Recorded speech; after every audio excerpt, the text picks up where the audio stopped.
on SIDS. This one's going to be a little bit shorter. And it's just, y'all already heard a little about it from Ashley. Just let me know when you're ready. Okay. SIDS stands for Sudden Infant Death Syndrome, which is also known as crib death. It is the main cause of death in infants 1 year and older. We are going to discuss SIDS and what the causes of the disease are and ways to prevent it.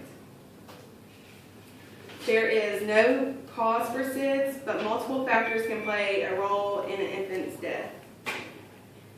Mothers who smoke while pregnant have a greater risk of having a premature baby.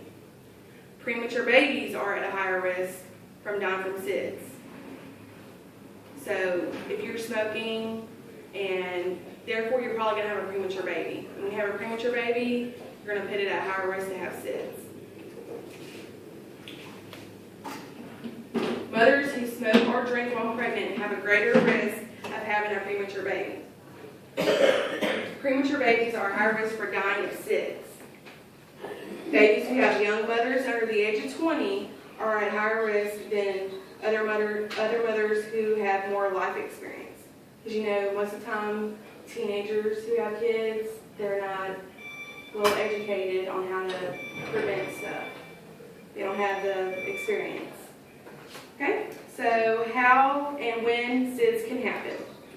Although there are no main cause for SIDS, there are certain factors which put children at higher risk in certain situations. Babies die more commonly in winter due to excessive amounts of blankets and pillows, which can suffocate them, especially if they're lying on their stomach, and puts pressure on their jaw. So even though it's wintertime and it's cold, I know you want to keep your baby warm, but it causes them they can suffocate in there, and you don't want to do that. Also, try to not put the baby on its stomach. We're always saying now to lay the baby on the back. This can also overheat the child, causing them to dehydrate from sweating too much, which can be deadly if not caught in time. Suggestions for ways SIDS can be prevented.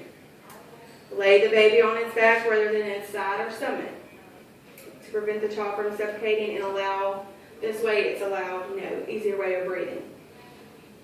Have a firm mattress for the child to sleep on, and do not use crib bumpers in the crib because the baby can wiggle towards the bumper and their face on the bumper, causing them to suffocate in the bumper. So you really just want to be in there by itself. Stay away from the pillows and multiple blankets that can cover the baby's nose and mouth. Again, you don't want to bubble them down and have them surrounded with blankets. So in conclusion, keep your baby at room temperature, that way they're not hot, and dress them in warm clothes rather than surrounding them with blankets. Women who smoke and young children are more likely to have their baby die of SIDS. So it's extremely important that these mothers are extra careful. Try to give your baby a pacifier during the first year to enhance breathing, and never put an infant in the bed with you. I know mothers who are young want to put the baby in the bed with them, but it's not a good idea because they can accidentally roll over, or they can get beside you and suffocate beside you. So always try to keep them separate. Have them to the side. All right, and that is my